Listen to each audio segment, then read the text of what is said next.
Praise the Lord. கர்த்தருக்கு I ஸ்தோத்திரம். welcome you to a series of teaching where we're going to be focusing on a very important topic, the blood of Jesus. நான் முக்கியமாக தலைப்பை குறித்து, அதாவது இயேசு கிறிஸ்துவின் இரத்தத்தை குறித்து நான் படிக்கவிருக்கிறோம். Now, as Christians, we should know without the blood of Jesus there is no salvation. Say amen to that. கிறிஸ்தவர்களாக இருக்கிற நமக்கு, அதாவது இயேசு கிறிஸ்துவின் இரத்தம் அல்லாதபடிக்கு நமக்கு ரட்சிப்பு இல்லை. That should be a basic understanding that we should have as a believer of the Lord Jesus. இது நமக்கு அதாவது ஆரம்ப கட்டமாக படிக்க வேண்டிய ஒரு பாடங்களாக இருக்கிறது. Scriptures tells us without the shedding of blood there is no forgiveness of sins. வேதம் சொல்லுகிறது இரத்தம் சிந்துதல் இல்லாமல் பாவ மன்னிப்பு உண்டாகாது என்று சொல்லப்பட்டிருக்கிறது. But through this teaching and through the scriptures we are going to be having a better understanding, a deeper understanding regarding the blood of Jesus. இந்த போதனைகளை குறித்தும் இந்த கொடுக்கப்பட்ட இந்த வசனங்களை குறித்தும் சரியான ஒரு புரிந்து உணர்வை நாம் இந்த பாடத்தில் நாம் கற்றுக்கொள்ளலாம். Maybe I should give you a background to how I came up with this teaching. அதாவது பின்னணி உங்களுக்கு நான் சொல்ல விரும்புகிறேன், எப்படி இந்த பாடத்துக்குள்ளாக நான் இதை போதிக்க வந்தேன் என்று. Now this was back in 93. 1993 வருடங்களிலே. The reason I remember when I prepare a sermon I always put the date down, so I always know when I prepared it. நான் எப்பொழுது அந்த பிரசங்கத்தை ஆயத்தப்படுத்துவேன் என்றால் அந்த தேதியும் அந்த நாட்களை நான் குறித்து வைத்திருப்பேன். During worship, suddenly three things just hit my mind regarding the blood of Jesus, and the Lord gave me 3 points all in the same letter. இந்த ஆராதனையின் நேரத்துல ஆண்டவர் இந்த மூணு விதமான காரியத்தை குறித்து என்னோட பேச ஆரம்பித்தார். I was excited regarding these 3 things. இந்த மூணு காரியத்தை குறித்து நான் மிகவும் ஆர்வப்பட்டவனாக காணப்பட்டேன். I began to meditate and ask the Lord, Lord, it will be nice if you give me 2 more points. ஆண்டவர்ட்ட சமூகத்துல கேட்டது, ஆண்டவரே இன்னொரு ரெண்டு ஒரு பாயிண்ட் கொடுத்தீங்களா அது நல்லா இருக்கும் ஆண்டவரே என்று கேட்டேன். Because 5 is the number of grace. ஏனென்றால் 5 என்று சொல்லப்படும் பொழுது கிருபையை குறிக்கிறது. See Lord, I can talk about the grace of the blood of Jesus. அதனால ஐந்தாவது பாயிண்ட் என்னவென்றால் இயேசு கிறிஸ்துவினுடைய கிருபை குறித்து பேச முடியும் என்று சொன்னேன். And I asked the Lord, give me same letters. அதே லெட்டர்ஸ் குறித்து காரியத்தை எங்க கொடும் ஆண்டவரே என்று சொல்லியிருந்தேன். The Lord gave me 2 more points. ஆண்டவர் இன்னும் 2 பாயிண்ட்ஸ் எனக்கு கொடுத்தார். Now don't think every sermon comes so easily. அதாவது நீங்க நினைக்க வேண்டாம் எல்லா பிரசங்கமும் அது ரொம்ப சுலபமாக கிடைத்துவிடும் என்று. The Lord said the Holy Spirit will remind you what we have heard or what we have read from the scriptures. வேதம் சொல்லுகிறது பரிசுத்த ஆவியானவர் நமக்கு நினைப்பூட்டுகிறவராக இருக்கிறார். என்னத்தை படித்தோம் அவைகளை நினைப்பூட்டுகிறார். So spend a few days meditating and say, Lord, if you give me 2 more, 7 is a number of perfection. Very good to preach on the perfect blood of Jesus. 2 more, same letters. அதே லெட்டர்ஸ்ல அது இன்னும் 2 point நீங்க கொடுத்தீங்கன்னா அது ரொம்ப அருமையாக இருக்கும் பிரசங்கம் பண்ணுகிறதுக்கு. இயேசு கிறிஸ்துவினுடைய இரத்தத்தை குறித்து நான் பேச வேண்டும் என்று. The Lord gave me 2 more points. ஆண்டவர் இன்னும் 2 பாயிண்ட் பேசுகிறதுக்கு அந்த இடத்துல கிருபை கொடுத்தார். Same letter. அதே லெட்டர்ல தான். Then I went through the entire Bible and studied about blood. பிறகு நான் என்ன செய்தேன், இந்த முழு வேதாகமத்தை வாசிக்க ஆரம்பித்தேன். இரத்தத்தை குறித்து என்ன சொல்லப்பட்டிருக்கிறது ஆராய்ச்சி செய்தேன். But 450 times you find the word blood. 450 தடவை இந்த இரத்தத்தை குறித்து இந்த காரியங்கள் சொல்லப்பட்டிருக்கிறது. So as I went through the entire Bible, 2 more points came out. முழு வேதாகமத்தை ஆராய்ந்து படிக்கும் பொழுது இன்னும் 2 பாயிண்ட் எனக்கு கிடைக்கப்பட்டது. With the same letter. அதே லெட்டர்ஸ் வைத்துதான். So remember preaching this in 93 on the fullness of the blood of Jesus, because 9 is symbolic of fullness. அதாவது 9 காரியத்தை வைத்து நான் பிரசங்கம் பண்ணேன் என்றால் பரிபூர்ணத்துக்குள்ளாக இந்த காரியம் இருக்கிறது என்று நான் அறிந்து கொண்டேன். And I taught this in another church. இதை நான் இன்னொரு சபையில் நான் போதித்து கொடுத்தேன். Not the way I'm going to teach now, because a bit more today, a bit more now. இப்பொழுது நான் கற்றுக் கொடுக்கிற மாதிரி நான் கற்றுக் கொடுக்கவில்லை, அதை காட்டிலும் இப்பொழுது நான் மேற்கொண்டு உங்களுக்கு நான் படித்து கொடுக்கிறேன். As I prepared, I came with the 10th point. நான் இதை ஆயத்தப்படுத்திக் கொண்டிருக்கும் பொழுது 10 பாயிண்ட்ல வைத்து இதை உங்களுக்கு நான் சொல்லிக் கொடுக்க வேண்டும் என்று. And 10 is a number of completeness. அதாவது 10 என்று சொன்னாலே அது பரிபூர்ணத்தை குறிக்கிறது, பூர்ணப்பட்ட காரியங்கள்னு சொல்லப்பட்டிருக்கிறது. So we're going to study the 10-fold revelation about the blood of Jesus. Amen. அதனால நான் என்னத்தை குறித்து படிக்க போகிறேன், இயேசு கிறிஸ்துவினுடைய இரத்தத்தை குறித்து 10 மடங்குள்ள வெளிப்பாட்டை குறித்து நான் படிக்க போகிறோம். And so at the end of the session we'll have a rich understanding of the richness of the blood of Jesus. இந்த பாடத்தின் இறுதியிலே நாம் என்ன பார்க்கிறோம், அதாவது இயேசு கிறிஸ்துவினுடைய இரத்தமானது அந்த உன்னதமான நிலையை குறித்து நாம் படித்துக் கொள்ளலாம். Now I just went to the website, went to the internet and wanted to check about blood. Just not a Christian website, but just to check about blood. அதாவது இந்த இரத்தத்தை குறித்து இந்த இன்டர்நெட் மூலமாக சில காரியங்களை நான் கண்டுகொள்ள வேண்டும் என்று அதை நான் தேடி பார்த்தேன். Now one website that is titled How Stuff Works talks about the various organs in our body and how they function.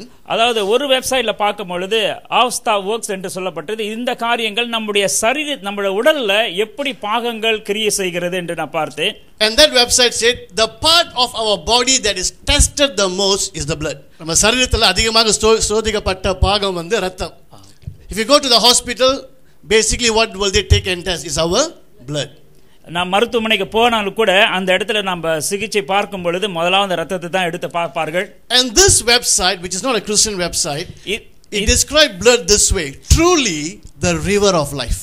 அதாவது இது வந்து கிறிஸ்தவர்களுடைய வெப்சைட் இல்ல, ஆனால் அவர்கள் என்ன சொல்கிறார்கள், இது வந்து உண்மையிலே அதாவது ஜீவ ஊற்று என்று சொல்லப்பட்டிருக்கிறது. I like the way they describe blood. அதாவது ரத்தத்தை குறித்து வர்ணித்த காரியத்தை குறித்து நான் கவரப்பட்டேன். Truly the river of life. உண்மையாகவே இது வந்து அந்த ஜீவ ஊற்று என்று சொல்லப்பட்டிருக்கிறது. Every cell in the body gets its nutrients from the blood. அதாவது ஒவ்வொரு அணுக்களும் நம்ம பார்க்கிறோம், இது வந்து நம்மளுடைய ரத்தத்திலிருந்து தான் செயல்படுகிறது என்று பார்க்கிறோம். It brings food, blood brings food to every cell. அதாவது இந்த ரத்தமானது என்ன செய்கிறது, நமக்கு சரியான ஒரு ஊக்கசத்தை இந்த நம்முடைய சரீரத்துக்கு கொண்டு வருகிறது. The heart pumps blood through the arteries, capillaries and veins to provide oxygen and nutrients to every cell in the body. நம்ம பார்க்கிறோம், இருதயத்திலிருந்து ரத்தம் வெளியாகி அது இரத்த குழாய் மூலமாக நமக்கு ஆக்சிஜனை கொடுக்கிறது. அது மட்டுமல்ல, சரீரத்துக்கு வேண்டிய எல்லா விதமான சத்துக்களையும் கொடுக்கிறது. The blood also carries away waste products. What's not needed, the blood carries that away. அது மட்டுமல்ல, இந்த ரத்தமானது என்ன செய்கிறது, உடல்ல என்னென்ன தேவைப்படாத காரியம் இருக்கிறதோ அந்த காரியத்தை எல்லாம் வெளியாக்குகிறது. Just based on this, what does our blood do? It gives life and it cleanses, right? அதாவது இதன் அடிப்படையில் நம்ம பார்க்கும் பொழுது ரத்தமானது என்ன செய்கிறது, நம்மளை சுத்திகரிக்கிறது, நமக்கு ஜீவனை கொடுக்கிறது. Just looking at the physical point of view, what does our blood do? It gives life, it also cleanses. அதாவது நம்மளுடைய சரீரத்தில் பார்க்கும் பொழுது அது நமக்கு ஜீவனை கொடுக்கிறது, நம்மளை சுத்திகரிக்கிறது. How much more the blood of Jesus? ஆனா அதே நேரத்தில் வைத்து பார்ப்போம், இயேசு கிறிஸ்துவினுடைய ரத்தம் எவ்வளவாக நம்ம காரியங்களை செய்யும் என்று. I want to show you two quotations. இரண்டு விதமான காரியத்தை குறித்து நான் உங்கள்கிட்ட பேசவிருக்கிறேன். One is from a man called Subhash Chandra Bose. Some of you may be familiar with his name. இந்த பேர் சுபாஷ் சந்திர போஸ் என்ற அவருடைய பேர் அநேகருக்கு அறிமுகமா இருக்கலாம். By the way, do you know roughly how many liters of blood we have? நமக்கு நம்முடைய வளர்ந்த ஒரு மனுஷனுக்கு எத்தனை லிட்டர் ரத்தம் இருக்குது தெரியுங்களா? Want to guess how many liters of blood you have? உங்களுக்கு What's that? 6? 5 liters of blood. 5 litre ரத்தமானது சராசரி ஒரு மனிதனுக்கு இருக்கிறது, வளர்ந்த ஒரு மனிதனுக்கு. But looking at him, maybe just 3 liters, but 5 liters. Now, Subhash Chandra Bose, he was a freedom fighter. சுபாஷ் சந்திர போஸ் என்ற அவர் விடுதலை போர்வாளி என்று சொல்லப்பட்டிருக்கலாம். During World War II, he fought for the freedom of India. India தேசத்துக்காக, அதாவது இரண்டாம் உலக யுத்தத்தில் இவர் வந்து இந்தியா தேசத்துக்காக ஒரு விடுதலை போராளியாக காணப்பட்டார். He said this. அவர் ஒரு காரியத்தை பேசினார். The blood of our heroes in this war will wash away our sins of the past. The blood of the heroes will be the price of our liberty. அவர் இப்படியாக சொன்னார், இந்த போரில் நம்முடைய வீரர்கள் ரத்தம் நம்முடைய கடந்த கால பாவத்தை கழுவும், வீரர்களின் ரத்தம் நம்முடைய சுதந்திரத்தின் பண்ணின தியாகம் என்று சொல்லப்பட்டிருக்கிறார். Tertullian, church father during the 3rd century, said this: the blood of the martyrs is the seed of the church. ரத்த சாட்சியின் ரத்தம் சபைக்கு ஒரு வித்தாக இருக்கிறது. That's the meaning. That's right. Now, what Chandra Bose said was simply to encourage the people to fight for freedom. அதாவது சந்திரபோஸ் என்று சொல்லுகிறவர், அதாவது இந்த ஒரு விடுதலைக்காக அவர் சொன்னிக்கிறார், இந்த ரத்தத்தை சிந்தினார். To encourage the people, he said, the blood of our heroes will wash away the sins. ஜனங்களை உற்சாகப்படுத்துகிறதுக்காக சொன்னுகிறார், நம்மளுடைய வீரர்களுடைய ரத்தங்கள் நம்முடைய பாவங்களை கழுவும் என்று. Now that is to encourage the people, but that is not true. அது ஜனங்களை உற்சாகப்படுத்தினால் தவிர நம்ம உண்மையான ஒரு காரியம் அல்ல. My blood or your blood, no one's blood no man's blood can wash away our sins. என்னுடைய ரத்தமும் உங்களுடைய ரத்தமும் அது யாருடைய மனுஷிக ரத்தம் எந்த ஒரு காரியத்தையும் கழுவ முடியாது. So that was just words to encourage people. அது அவங்க சொன்ன வார்த்தையானது ஜனங்களை உற்சாகப்படுத்துவதற்கு தவிர வேற ஒன்றுக்கும் இல்லை. Tertullian said the blood of a martyr it becomes a seed for a new church. அதாவது டெர்ட்டுல்லியன் சொல்லுகிறார் ஒரு அதாவது தியாகியாக மரித்தவனுடைய ரத்தமானது சபையை உருவாக்குகிற ஒரு வித்தாக இருக்கிறது என்று. He said that because that's what he observed. அவர் ஏன் அது சொன்னார் என்றால் அதை நன்றாக கவனித்து பார்த்தவராக காணப்பட்டார். He saw the early church being persecuted heavily. அவர் என்ன செய்தார், அந்த சபைகளை ஆதி சபைகளை பார்க்கும் பொழுது அது உபத்திரவுக்குள்ளாக கடந்து போனதை பார்த்தார். Church went through much tribulation in the early stages. ஆரம்ப நாட்களிலே சபையானது மகா உபத்திரவத்துக்குள்ளாக கடந்து போனது. And when there were more martyrs, instead of the church closing down, Christianity grew even more. அது அதாவது தியாகியாக மரிக்கும் பொழுது என்ன நடந்தது என்றால் அநேக சபைகள் உருவாகி எழும்ப ஆரம்பித்தது. And that is why he made the statement, the blood of the martyr is a seed for the church. அதனாலதான் தியாகமாக மரித்தவர்களுடைய அந்த வித்தானது அது ஒரு வித்தாக காணப்பட்டது சபை உருவாக்குகிறதுக்கு என்று சொன்னார்.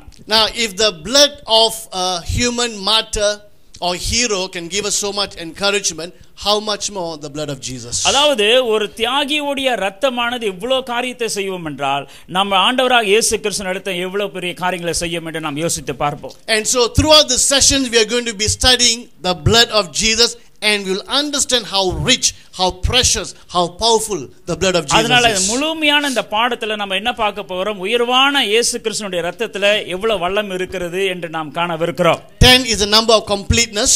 10 என்று சொல்லும் பொழுது ஒரு முழுமையை குறிக்கிறது. And so we are going to be studying about the completeness of the blood of Jesus and how it completely saves us. அதனால இந்த முழுமையான விடுதலைக்குள்ளாக முழுமையான இந்த காரியத்தை நாம் படிக்க போகிறோம். Now in the English Bible, the word blood appears about 450 times. I assume it's the same with the Tamil or even the other translations. அத ஆங்கில வேதாகமத்தை நம்ம பார்க்கும் பொழுது இந்த ரத்தம் என்று குறிப்பிட்ட இந்த வார்த்தையானது 450 தடவை சொல்லப்பட்டிருக்கிறது என்று நாம் கவனிக்கலாம். So simple calculation I made, an average of every 70 verses you'll find the word blood. நம்ம கணக்கு பிரகாரம் பார்க்கும்போது ஒவ்வொரு 70 வசனத்துக்கு நடுவுல இந்த வார்த்தை ரத்தம் என்ற வார்த்தையை நாம கவனிக்க முடியும். That's quite a lot. அது அதிகமான ஒரு வார்த்தையாக இருக்கிறது. Which means God has got much to speak to us regarding blood. அப்படி என்றால் தேவன் இந்த ரத்தத்தை குறித்து அதிகமாக நம்மள்ட்ட பேசும்படியான காரியங்களை வைத்திருக்கிறார். Now I want to start with the Old Testament revelation about blood. நான் உங்களோட அதாவது இந்த ரத்தத்தை குறித்து பழைய ஏற்பாட்டில் என்ன வெளிப்பாடுதல் சொல்லப்பட்டிருக்கிறது என்று உங்களோட நான் சொல்ல விரும்புகிறேன். When was blood first shed? எந்த பழைய ஏற்பாட்டில் எப்பொழுது அந்த ரத்தம் சிந்தப்பட்டது? First time. முதல் I believe right in the Garden of Eden. நான் நம்புகிறேன் ஏதோம் தோட்டத்தில் தான் அந்த இடத்துல ரத்தம் சிந்தப்பட்டது. So let's look at first blood.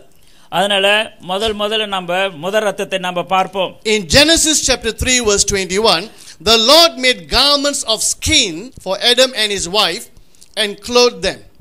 ஆதியாகமம் 3:21 சொல்லப்பட்டிருக்கிறது, தேவனாகிய கர்த்தர் ஆதாமுக்கும் அவன் மனைவிக்கும் தோல் உடைகளை உண்டாக்கி அவர்களுக்கு உடுத்தினார்.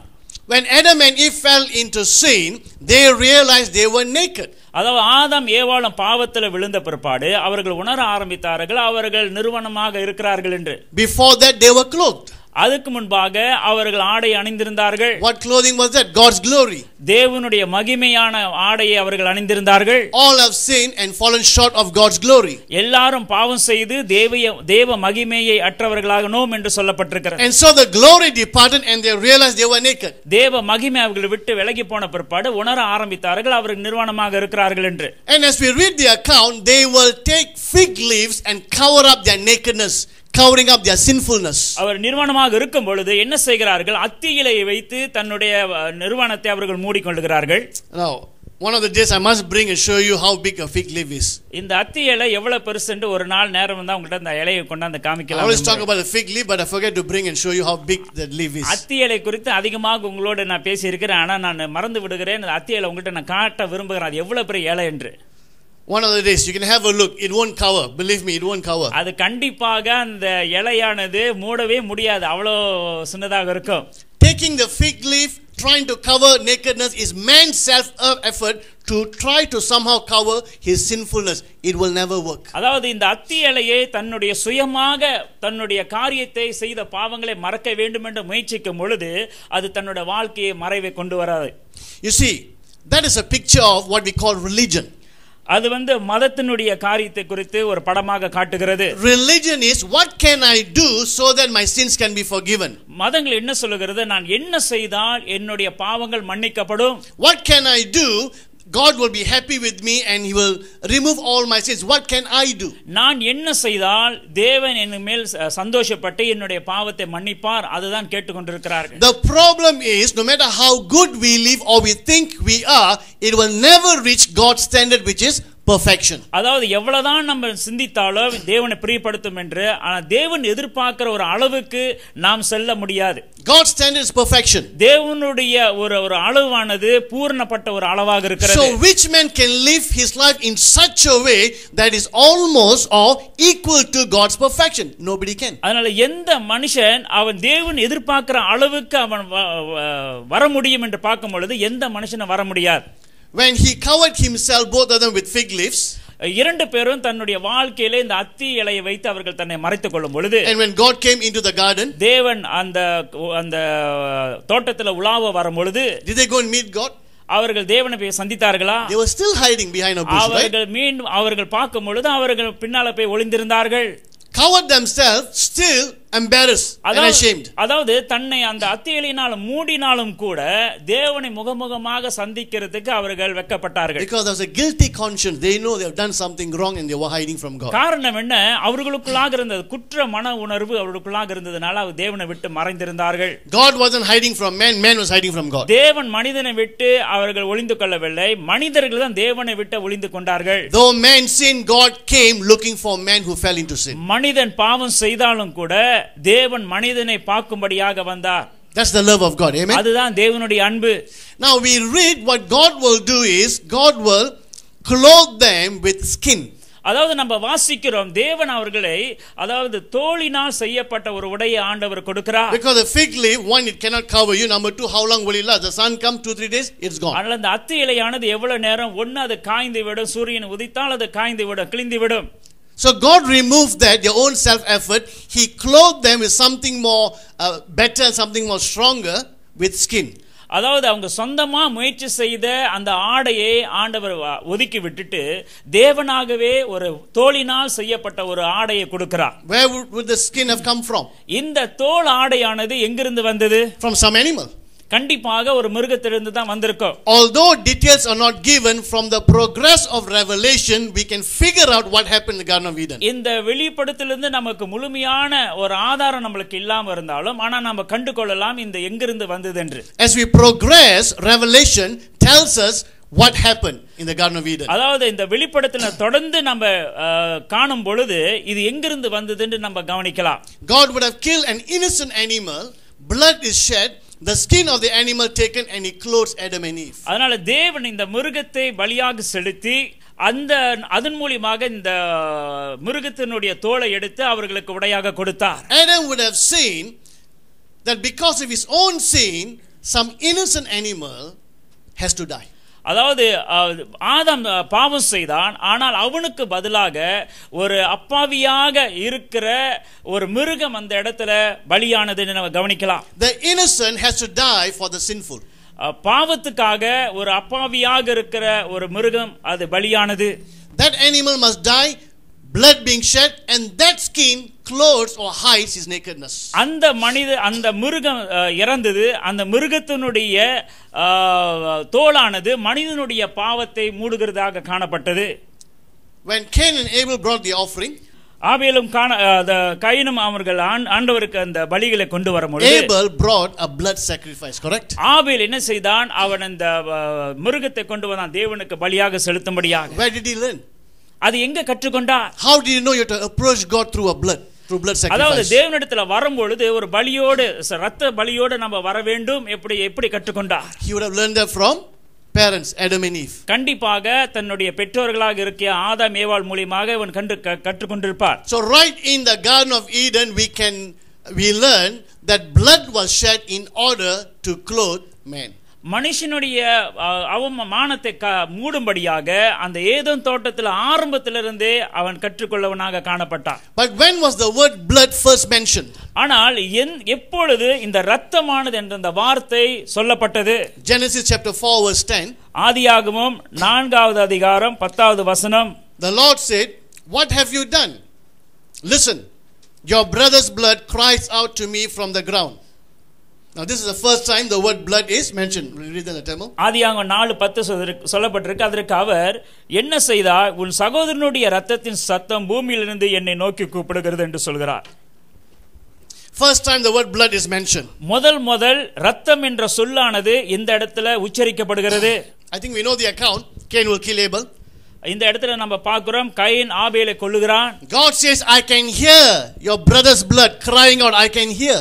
தேவன் சொல்லுகிறார், உன்னுடைய சகோதரனுடைய இரத்தத்தை இந்த நேரத்தில் நான் கேட்கிறேன். That means Abel's blood was crying out. அப்படி என்றால் என்ன அர்த்தம்? ஆபேலுடைய இரத்தமானது அது கதறி கொண்டிருக்கிறது. What was he crying out for? எதுக்காக கதறி கொண்டிருக்கிறது? Do you know what the blood was crying out for? இந்த இரத்தமானது எதுக்காக கதறினது? We can discover because it's in the scriptures. இதை நான் கண்டு கொள்ளலாம். காரணம் என்ன? இது வேதத்தில் இருக்கிறது. Come to the book of Hebrews. எபிரேய புத்தகத்தில் நம்ம வாசிக்கலாம். In chapter 12 verse 24, எபிரேயர் 12:24, to Jesus the mediator of a new covenant and to the sprinkled blood that speaks a better word than the blood of Abel. எபிரேயர் 12:24 சொல்லப்பட்டிருக்கிறது.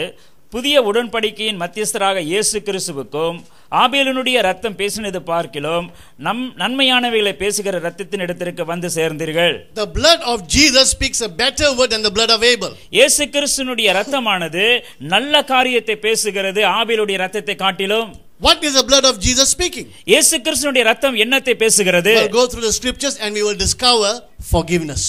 வசனத்தை நாம் பார்ப்போம் என்றால் எதை குறித்து பேசுகிறது என்றால் பாவ மன்னிப்பை குறித்து பேசுகிறது. So what is Abel's blood crying out for? ஆபேலுடைய இரத்தம் எதற்காக கதறினது என்று நாம் கவனிக்கும் என்றால் crying out for justice. நீதிக்காக கதறினது என்று நாம் கவனிக்கலாம். Our blood is more like Abel's blood. நம்மளுடைய இரத்தம் ஏறக்குறைய ஆபேலுடைய இரத்தம் போலதான் இருக்கிறது. God, you must do something. தேவனே நீங்க எனக்கு ஒரு காரியத்தை செய்ய வேண்டும். This is very unfair. இது நியாயம் இல்ல. You must do something. You must fight for me. எனக்காக ஒரு காரியத்தை நீங்க செய்ய வேண்டும். I want to see justice. நான் நீதியை பார்க்க வேண்டும். Don't we cry out like that? அப்படி சில நேரத்துல நம்ம கதறி இருக்கிறோமா? No. Don't we cry out like that? அப்படி நான் அழுது இருக்கிறோமா? But the blood of Jesus speaks a better word, forgive. ஆனால் இயேசு கிறிஸ்துவினுடைய இரத்தம் இன்னும் அருமையான காரியங்கள் நல்ல காரியங்களை எப்படி பேசுகிறது என்றால் பாவ மன்னிப்பை குறித்து பேசுகிறது. Amen. Amen. So we need to stop and think, my blood, what will it cry out for? நீங்க கொஞ்ச நேரம் நின்று யோசித்து பார்ப்பீங்களா என்னுடைய இரத்தம் எதுக்காக அழுகிறது எதுக்காக கதறுகிறது என்று யோசித்து பார்ப்பீங்க. If I was in Abel's place, நான் ஆபேலுடைய இடத்துல இருப்பேன் என்றால் I've been killed. நான் அதாவது கொல்லப்பட்டிருப்பேன் என்றால் will my blood cry out for justice? என்னுடைய இரத்தம் நீதிக்காக அழுதிருக்குமா? Will it cry out for revenge? அதாவது இல்லது அல்லவிட்டால் இந்த பலிக்கு பலி எடுக்க வேண்டும் என்று அதுக்காக கதறி இருக்குமா? Or will my blood cry out like Jesus on the cross, Father forgive them? அல்லது இயேசு கிறிஸ்து சிலுவையில் அறையும் பொழுது அவர் பேசின அதே காரியம் இவர்களை மன்னியும் என்ற அப்படிப்பட்ட வார்த்தையை பேசி இருக்கிறோமா? Tough, isn't it? நமக்கு கடினமாக இருக்கலாம். Tough, isn't it? கடினம் தானே. We can say we want to become like Jesus. நாம் சொல்லுவோம் நான் இயேசுவை போல மாற வேண்டும் என்று. Pastor, pray for me. I've got a number of people. Pastor, pray for me. I want to become like Jesus. ரொம்ப பேர் கேட்டிருக்கிறாங்க, பாஸ்டர் ஜெபம் பண்ணுங்க நான் இயேசுவை போல நான் மாற வேண்டும் என்று. Told them bring a hammer and a few nails. அதை சொல்ல வேண்டியது அதாவது நீங்க அந்த ஆம்பரையும் நீங்க ஆணியும் கொண்டுட்டு வாங்க. I'll turn you to Jesus, no problem. By praying, we're not going to become like Jesus by just praying. அதாவது ஜெபத்தினால நாம் இயேசுவை போல மாறிவிட முடியாது. அதாவது ஒரு ஜெபமாக தான் இருந்து விடும். Takes a life of obedience and submission to Jesus. இயேசுவுக்கு கீழ்ப்படிந்து அவருடைய வார்த்தையின்படி நடக்கும் பொழுது தான் அவரை போல மாற முடியும். See, the blood of Abel represents all the blood of the righteous. அதாவது ஆபேலுடைய ரத்தம் எதை அது சுட்டி காட்டுகிறது என்றால் எல்லா நீதிமான்களுடைய ரத்தத்தை சுட்டி காட்டுகிறது. But Abel's blood was crying out for all the righteous, all the martyrs' blood were crying out for. அதாவது இயேசுவுக்காக தன்னுடைய இரத்த சாட்சியாக மரித்தவர்களுடைய இரத்தத்தை அது சுட்டி காட்டுகிறது ஆபேலுடைய ரத்தம். The blood of the righteous who have been murdered crying out for justice. அதனால நீதிமான்களுடைய ரத்தம் எதுக்காக நீதிக்காக அது கதறுகிறது என்று நான் கவனிக்கலாம். If I died and my blood was shed, நான் மரித்து என்னுடைய ரத்தம் சிந்தப்பட்டிருக்கும் என்றால் my blood won't say, Father, please forgive all these people here. என்னுடைய ரத்தம் கண்டிப்பாக சொல்லாது இந்த ஜனங்கள் எல்லாம் மன்னிக்க வேண்டும் என்று. Crying out for justice, Lord, or for revenge. ஆண்டவரே நீதிக்காக நம்ம பலிக்கு பலி வாங்க வேண்டும் அப்படின்னு தான் நம்ம ரத்தம் கேட்கும். But praise God, there is another blood that speaks a better word. ஆனால் கர்த்தருக்கு ஸ்தோத்திரம், இன்னொரு ரத்தம் ஒரு நல்ல காரியத்தை பேசுகிறது. The blood of animals can't do anything. இப்ப மிருகங்களுடைய ரத்தமானது ஒரு காரியத்தை செய்ய முடியாது. They probably are not speaking.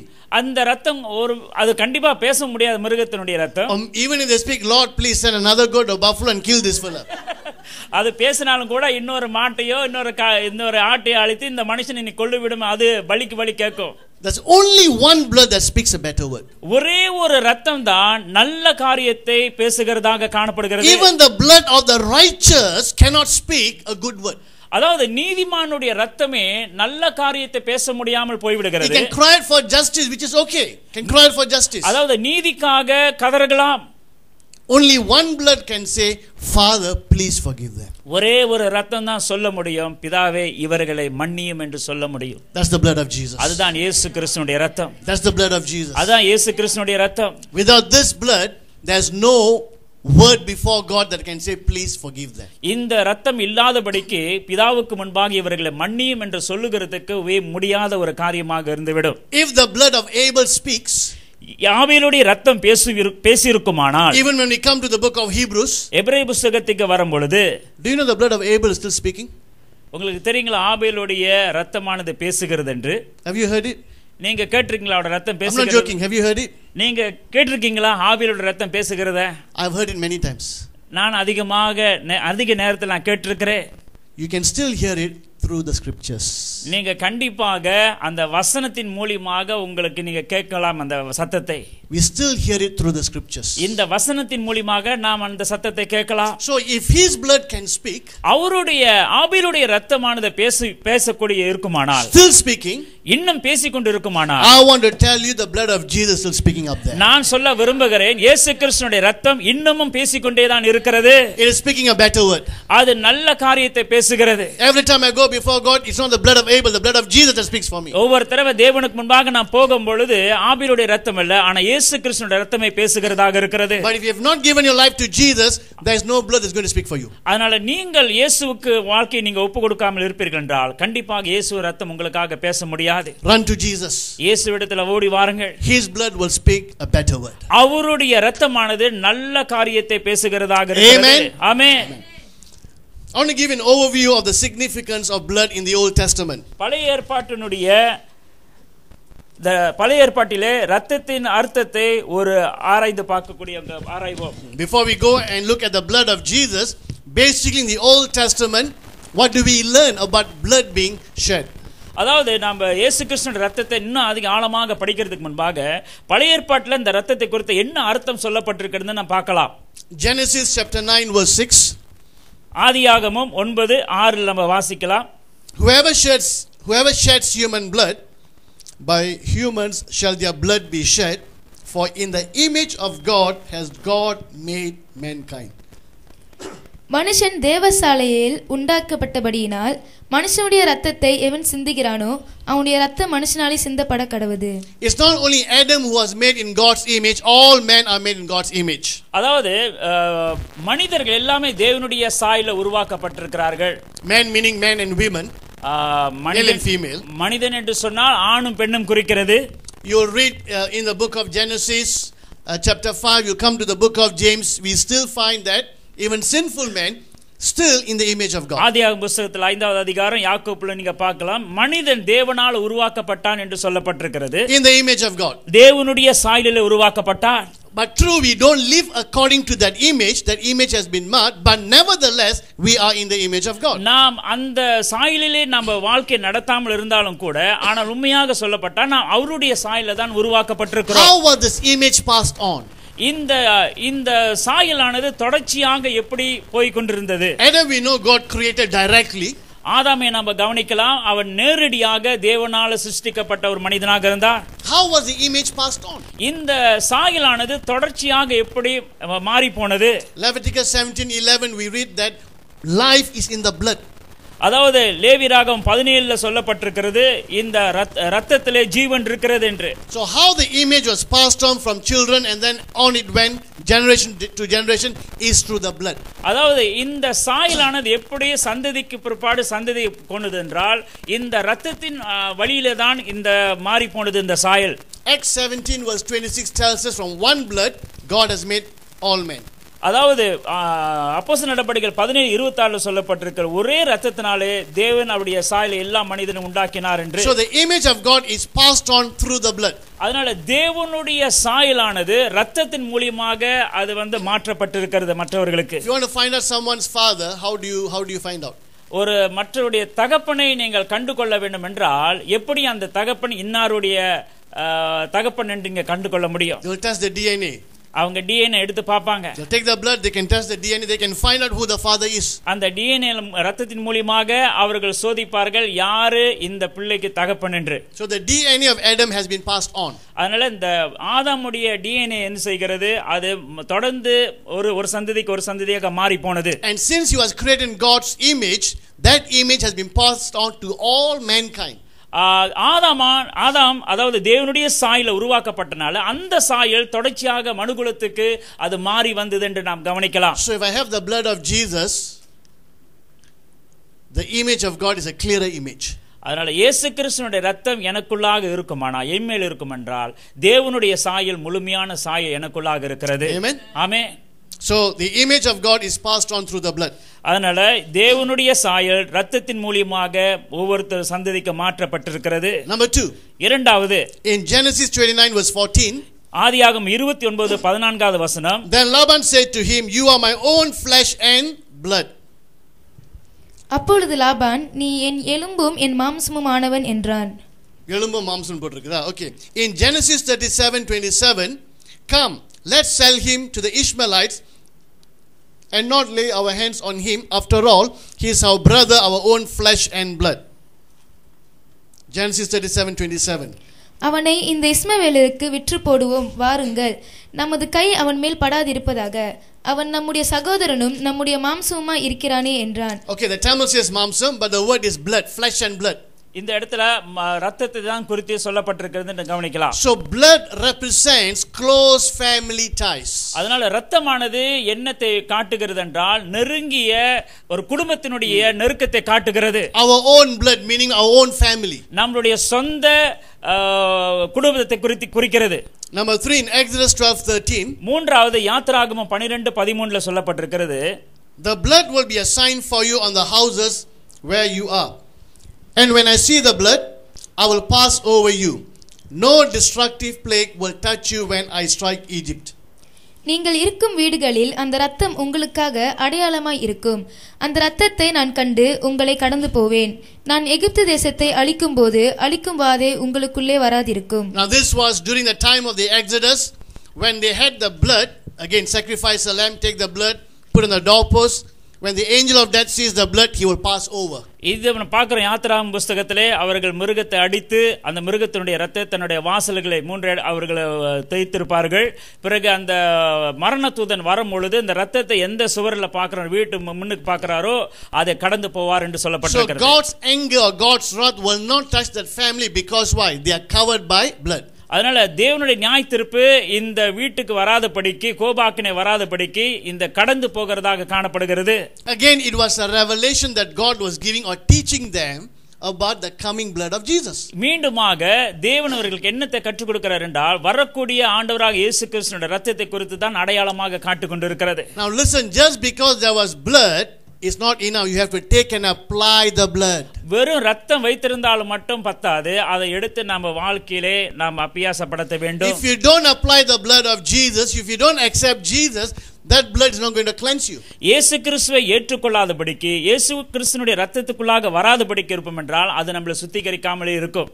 Jesus died for everyone. இயேசு கிறிஸ்து எல்லாருக்கும் மரித்தவராக இருந்தார். But if you don't apply the blood, you're going to still remain as a sinful person. அதனால அந்த ரத்தத்துக்கு நீங்கள் அனுபவிக்காமல் இருப்பீர்கள் என்றால் நீங்க இன்னும் பாவத்திலே நிலைத்திருப்பீர்கள். I remember Reinhard Bonnke sharing this. ரேனா பொங்கி என்ற ஒரு பிரசங்கியார் இப்படியாக சொல்லியிருந்தார். He was interviewed on TV and there was another man, an atheist. இன்னொரு மனிதன் நாஸ்திகனாக இருந்தார். And he said, "Oh, Mr. Reinhard, Mr. Bonnke, you say that the blood of Jesus cleanses sin." அவர் சொல்றார், நீங்க சொல்லுகிறீங்க இயேசு கிறிஸ்துவின் ரத்தம் பாவங்களை கழுவும் என்று. But we see many people in our country all living in sin. Where's the blood of Jesus? ஆனா நாங்க பார்க்கிறோம் எங்களுடைய தேசத்துல அநேகர் பாவத்தில் விழுந்து கொண்டிருக்கிறார். இயேசு கிறிஸ்துவினுடைய ரத்தம் என்ன செய்து கொண்டிருக்கிறது என்று கேட்டார். And this is how Reinhard Bonnke replied. ரேனா பொங்கி என்றவர் இப்படியாக அவர் பதில் கொடுத்தார். See, I see a lot of soap in your country. நான் உங்களுடைய தேசத்துல அதிகமான சவுக்காரத்தை நான் பார்த்திருக்கிறேன். But I still find a lot of people dirty. ஆனால் தொடர்ந்து நான் பார்க்கும் பொழுது உங்க தேசத்துல அநேகர் இன்னும் அழுக்கு பிடிச்சுதான் இருக்கிறாங்க. It's not the fault of the soap. அதனால இந்த சவுக்காரத்தின் மேல தவறு இல்ல. If people don't apply the soap, they will remain dirty. இந்த சவுக்காரத்தை யாரெல்லாம் பாவிக்காம இருக்கிறார்களோ அவர்கள் எல்லாம் அழுக்காகவே தான் இருப்பார்கள். The blood of Jesus is available. If you don't apply it, you're going to remain as a sinful man. இயேசு கிறிஸ்துவினுடைய ரத்தம் எந்த நேரத்திலும் இருக்கிறது. அந்த ரத்தத்தை எடுத்து பாவிக்காமல் அனுபவிக்காமல் இருந்தால் நாம் பாவத்தில் நிலைத்திருப்போம். They had to take the blood and put it on the doorpost. You have to apply the blood. அவர்கள் அந்த ரத்தத்தை எடுத்து தன்னுடைய வீட்டின் சுவரிலே அவர்கள் பூச வேண்டும். The blood of Jesus has to be applied. Amen. இயேசு கிறிஸ்துவினுடைய ரத்தமானது அது அது வாழ்க்கையிலே நாம் பாவிக்க வேண்டும். Number 4. நான்காவது Exodus 24 verse 8. யாத்ராகமம் 24:8 வசனம். Moses then took the blood, sprinkled it on the people and said, "This is the blood of the covenant that the Lord has made with you in accordance with all these words." அப்பொழுது மோசே ரத்தத்தை எடுத்து ஜனங்களின் மேல் தெளித்து, இந்த வார்த்தைகள் யாவையும் குறித்து கர்த்தர் உங்களோட பண்ணின உடன்படிக்கையின் ரத்தம் இதுவே என்றான். So blood seals a covenant. அதாவது இந்த ரத்தமானது உடன்படிக்கையை குறிக்கிறது. Same thing with the new covenant, is the blood of Jesus that seals the covenant. இயேசு கிறிஸ்துவினுடைய புதிய உடன்படிக்கையின் ரத்தமானது என்ன செய்கிறது? அது பாதுகாக்கிறது என்று நம்ம கவனிக்கலாம். Number 5. ஐந்தாவது. Now just put the book of Leviticus, there's too many verses, but as you go through the book of Leviticus, we find blood cleanses or sanctifies. லேவியராகமம் புத்தகத்துல வரும் பொழுது நாம் இந்த இடத்துல வசனம் இல்லை, ஏனென்றால் நீங்கள் கவனிக்கலாம். அந்த புத்தகத்துல முழுவதுமே பார்க்கும் பொழுது ஒரு சுத்திகரிப்பை நம்ம அந்த இடத்துல கவனிக்கலாம். So blood sanctifies. அதனால ரத்தமானது சுத்திகரிக்கிறது. We are talking about Old Testament. நாம் பழைய ஏற்பாட்டில் பார்த்து கொண்டிருக்கிறோம். It's all pointing to the blood of Jesus. இது எல்லாமே இயேசு கிறிஸ்துவினுடைய ரத்தத்தை தான் அதை காட்டுகிறது என்று நாம் கவனிக்கலாம். Number 6 in Leviticus 17:11. ஆறாவது லேவியராகமம் 17:11 சொல்லப்பட்டிருக்கிறது. For the life of a creature is in the blood, and I have given it to you to make atonement for yourselves on the altar. It is blood that makes atonement for one's life. மாம்சத்தின் உயிர் ரத்தத்தில் இருக்கிறது. நான் அதை உங்களுக்கு பலிபீடத்தின் மேல் உங்கள் ஆத்துமாக்களுக்காக பாவ நிவர்த்தி செய்யும்படிக்கு கட்டளையிட்டேன். ஆத்துமாவிற்காக பாவ நிவர்த்தி செய்கிறது ரத்தமே. So we find that blood atones or pays for our sins. அதனால இந்த ரத்தமானது நமக்கு பாவ நிவார்த்தி உண்டு பண்ணுகிறதாக இருக்கிறது. Again, God is preparing the people. மீண்டுமாக தேவன் ஜனங்களை அவர் ஆயத்தப்படுத்துகிறார். That they will understand when the Messiah comes, he will give his life, he will give his blood. மேசியாவாகிய ஆண்டவர் வரும் பொழுது அவர் தன்னுடைய ரத்தத்தை கொடுப்பார் ஜனங்களுக்காக. That they will understand that the cross was God's plan and purpose. It was not an accident. அது தற்செயலா, அதாவது சிலுவையானது தற்செயலாக நடந்த காரியம் அல்ல, தேவனுடைய திட்டத்தின்படி தேவனுடைய தீர்மானத்தின்படி நடத்தப்பட்ட ஒரு காரியம். Jesus came to this world to die on the cross for the sins of all mankind. இயேசு Amen. கிறிஸ்து இந்த உலகத்துக்கு சிலுவையில மரித்தார் எல்லாருடைய பாவங்களுக்காக. Father, is there no other way? பிதாவே வேறொரு வழி இல்லையா? Remember in the garden of Gethsemane? Gethsemane தோட்டத்தில் ஆண்டவர் இயேசு கிறிஸ்து கதறுகிறதை பார்க்கலாம். If there was another way, why allow the son to go through such a painful death? வேறொரு வழி இருக்கும் என்றால் ஏன் தன்னுடைய நேச குமாரன் அவர் இப்படிப்பட்ட ஒரு உபத்திரவத்துல கடந்து போக வேண்டியதாக இருக்கிறது. If I can pay money and someone can do a prayer for me and can go to heaven quickly, why Jesus must go through such a painful death? பரலோகத்துக்கு போகிறதுக்கு காசு கொடுத்து ஒரு எனக்கு ஜெபிப்பார் சுலபமா இருக்கும் என்றால் ஏன் நான் கஷ்டமான வழி இயேசு கிறிஸ்து எனக்காக மரிக்க வேண்டும்? If I can do certain rituals and that can have my sins forgiven, why must Jesus come to this earth, go through such a painful death if there was another way? அதாவது நான் சடங்காச்சாரம் செய்து நல்ல ஒரு சுலபமான முறையில் பரலோகத்துக்கு போவென்றால் வேறொரு வழியை நான் இயேசு கிறிஸ்து ஆரம்பித்து அந்த கடினமான வழி மூலமாக நான் பரலோகத்துக்கு போக வேண்டியதாக இருக்கிறது. If man-made religions can solve the problem, why did Jesus come and go to the cross? மனிதன் அதாவது மதங்களை உண்டாக்கி பரலோகத்துக்கு போகிறதுக்கு நியமித்திருப்பான் என்றால் இயேசு கிறிஸ்து வந்து ஏன் அந்த சிலுவையின் பாதையை தெரிந்து கொண்டார்? Father, is there no other way? பிதாவே வேறொரு வழி இல்லையா? There's no other way. வேறொரு வழி கண்டிப்பாகவே இல்லை.